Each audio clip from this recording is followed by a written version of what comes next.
What's going on, guys? My name is Blake, and today I want to show you 5 quick tips to speed up your editing process.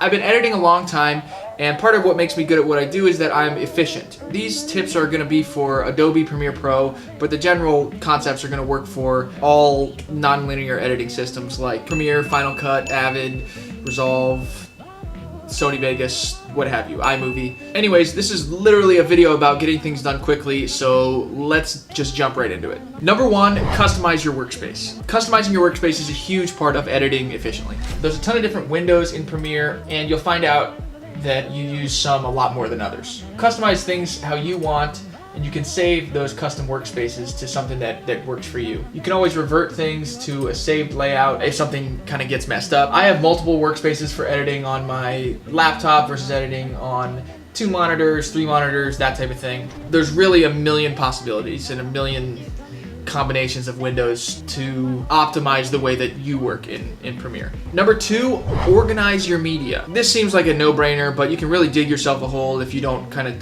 do this from the start of each project. Depending on the project, I kind of like to go in and make a few folders that I consistently use in most of my work. So I'll go in here and create a few folders. We'll go with the video folder. I'm gonna copy this and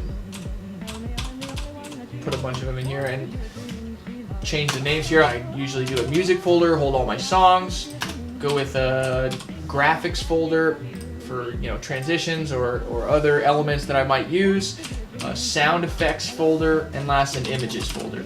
And these 5 folders are things that I consistently use, and anytime I'm bringing media in, I've got a space to put it. I've got everything cataloged and organized so that I can work quickly and efficiently, find something when I need to find it. Also, there's a feature where you can label clips different colors, and this comes in handy when your timeline starts getting crazy, mostly to help you discern what clips are what in a timeline without having to click around too much. If I have a bunch of clips in here, these are all kind of the same clips of a previous project that I did, but see how they're labeled blue right here? And say these 2 are slow motion.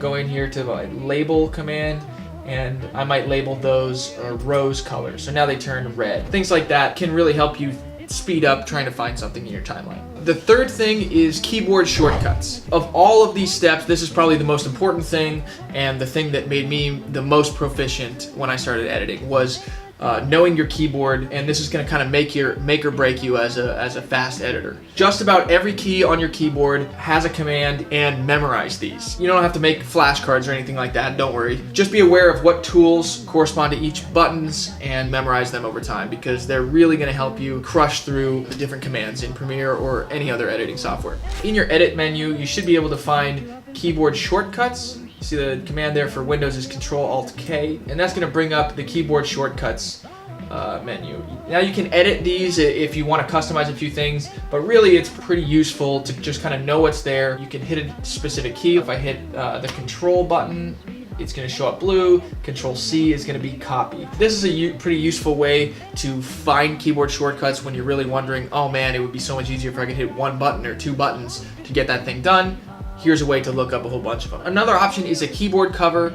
There are special keyboards or keyboard covers that you can get that correspond to whatever editing system you're using. They're either a custom keyboard with specific keycaps that have all the controls on them, or if you have a standard keyboard like most of the Mac keyboards, you can get kind of a silicone skin that puts it over that kind of labels all your keys. Personally, I learned a long time ago by just printing out a list of keyboard shortcuts of popular ones and referring to that kind of on the side. So I kind of prefer the blank, just normal keyboard. But this is a really good option if you're just jumping into editing. I'll put some links in the description of a couple keyboards that I've used in the past or that I recommend. So you can check that out down below. Knowing your keyboard shortcuts is imperative to becoming a fast editor. Number 4 is archiving sequences. Creating multiple sequences is going to give you a lot of flexibility during your edit, and is going to allow you to go back to previous versions if you made mistakes, if you want to see what if I hadn't done this, if you make a mistake that can't be fixed by a couple of undos. So as I edit, I create a bunch of different sequences. Say I throw all my footage into one sequence here, and that's going to be my raw footage sequence. Then I might duplicate this sequence, and I'm gonna go, these are my selects. I open up that sequence, and now I chop this up a bunch, move some things around. And then now, here are my selects of my footage now. Now I might duplicate this again. We'll call it, my project version 1. Then I might make another pass to it, add in some music, tighten it up a little bit. Here I go, I'm editing. Here's my version 1. And then if I like that, but you know what, I need to take another pass through it, we'll duplicate it again. Make this one a version 2.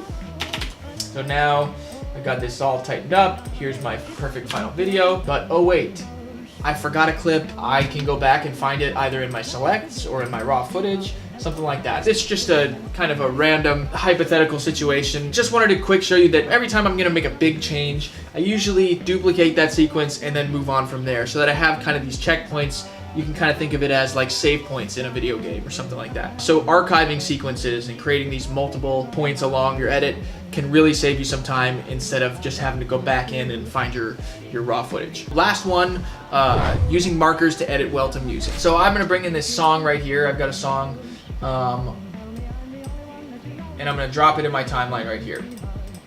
One important thing, you're gonna need to be seeing these audio waveforms. So if you're not seeing that, you just go to your preferences and click audio and make sure the box that says automatic audio waveform generation is checked. So I'm gonna expand this a little bit so we can see the waveform a little better.